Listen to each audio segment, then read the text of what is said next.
Today is the feast of the Passion of St. John the Baptist, or also known sometimes as the feast of the beheading of St. John the Baptist. And that should already give us a clue as to his importance. Think how many saints, people besides Jesus, get multiple feast days in the course of the year. Mary, Joseph, Paul. Not many other people get celebrations of their birth and their death in our church. And that gives us a sense of how important John the Baptist is. In the Eastern Christian traditions, we talk about uh, John the Baptist being the forerunner, the predecessor, the one who comes before Jesus on the way. And in fact, if you look at the icon tradition, you often see an image of Jesus and then Mary and John the Baptist flanking him. And there's a logic to that, right?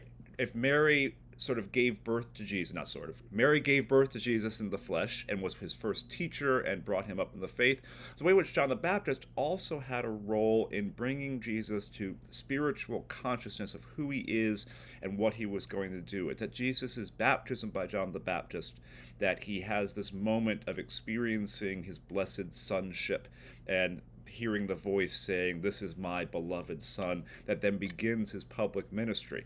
So, John the Baptist is, for us, perhaps a great model of living in preparation for Jesus and helping to make Jesus' kingdom, Jesus' reign, God's reign, even more real in our lives. If you think about it, John was living in a time not different from ours. We hear about John a lot in Advent, right? And there's a similar thing about thinking about John the Baptist here in the year 2023. John was living in a time of great political upheaval, of great economic insecurity, of a lot of clashes about how to respond politically, economically, and especially religiously to these problems in our world. He was living in a time of great uncertainty. And so for us in 2023, he might be a good patron saint for living through a period of deep uncertainty, deep clashes, deep polarization as to what we should do and how she would do it. And in the middle of that, coming out like the voice crying in the desert that he says that he is, we have John out in the desert saying this desert is still going to become a highway for our God, to quote Isaiah. That is a good patron saint for this kind of unflinching hope, even in the midst of these difficult circumstances, even in the midst of all these challenges.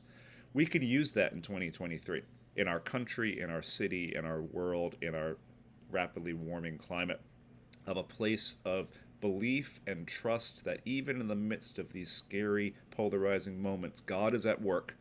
And one of our jobs is to help make the road ready for God's presence, for God's healing, even if that costs us some. And that's where the real feast part of today comes in about his beheading. Part of the Flanagan family lore is the fact that my brother, at one point, when he was very young, was given a children's picture Bible, and he's flipping through it, flipping through it, flipping through it, and then finds a whole page illustration with John the Baptist's head on a plate and screams and runs out of the room. And eventually glued the pages together so he didn't have to see that as he went by. But that part of the story, that end of the story, shows us some of the costliness of hope, the costliness of discipleship, the costliness of speaking clearly about injustice, and speaking clearly about where God is active in the world. Some of you have gotten an email from me. Know I keep a quote there by a man named Terry Eagleton. Eagleton's a British literary theorist, an atheist, but one who was raised Catholic and has deep respect for religion. And one of his lines that I like so much is, if if you claim to follow Jesus and don't end up dead, it seems you might have some explaining to do. Now, most of us, praise God, are not put into situations where we have to follow our discipleship to that end. But all of us are called to dying, taking up our cross, being ready to put our lives, literally sometimes, more often through our smaller choices, on the line for what we say we believe about God's coming reign.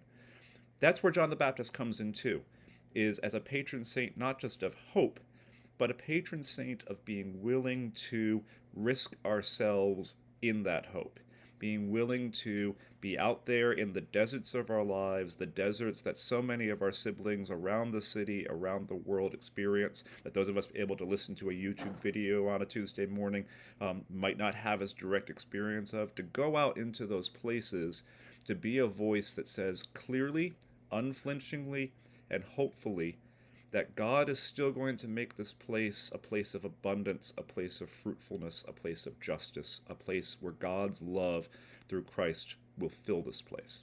So as you go about today, I hope you do not encounter any surprising or scary images of John the Baptist's head on a platter, but I hope that you encounter the vision of John the Baptist as a way forward in following Christ, even when it is costly.